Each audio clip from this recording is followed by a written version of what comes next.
Alam nyo ba guys, sa Facebook Messenger ay mayroon silang bagong update. Yun po yung gusto kong i-share sa inyo guys ngayong 2024. Kung mayroong nag-message sa inyo sa Messenger at gusto nyong basahin yung kanyang message, pero sa kanya, hindi mag-appear sa kanyang Messenger na na-read na natin yung kanyang message. So ngayon guys, sa Facebook ay pwede natin i-set na pwede nating basahin yung message na isang friends natin, pero ang nakalagay sa kanya ay hindi pa nasisin. Paano ba natin siya gagawin? So madali lang guys, punta tayo sa ating Messenger. Then i-click natin yung tatlong dash, eto siya.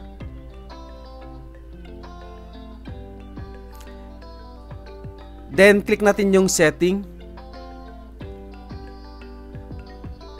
Then hanapin natin guys yung privacy and safety. So ito siya. Then sa bandang baba guys, yung what people see. Ito. Hanapin natin yung read receipt. Ito siya guys. So click natin yan guys. So dito naka-default na naka-on yung ating show read receipt. Ibig sabihin kapag inopen natin yung message sa ating Messenger ay makikita ng nag-send na na-read na natin yung kanyang message.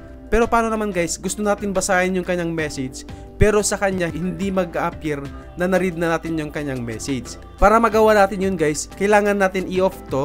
So i-click lang natin yan para ma-off.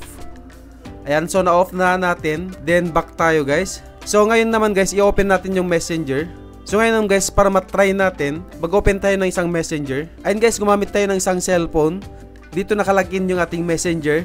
Then i-message natin guys, yung ginamit natin na example, kung saan in-off natin yung kanyang read receipt. So kunwari message natin guys, para malaman natin na effective talaga to guys, na hindi malalaman ng sender na nabasa natin yung kanyang message. So kunwari message natin, then send. And so dito sa kabilang cellphone, nakikita natin na pumasok na yung message natin. So i-click natin yan guys. Ayan, so nabasa na natin. Nakita nyo naman, nabasa natin dito sa cellphone na ginamit nating example.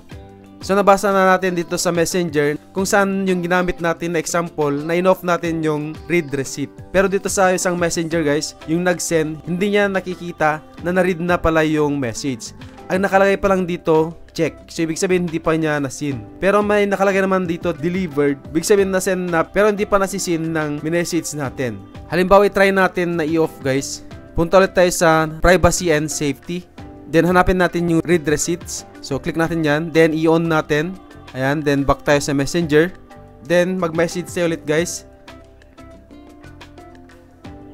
Yan, send natin. Ito guys, naka-on yung ating read receipts. Then click natin yung message natin guys. Ito siya.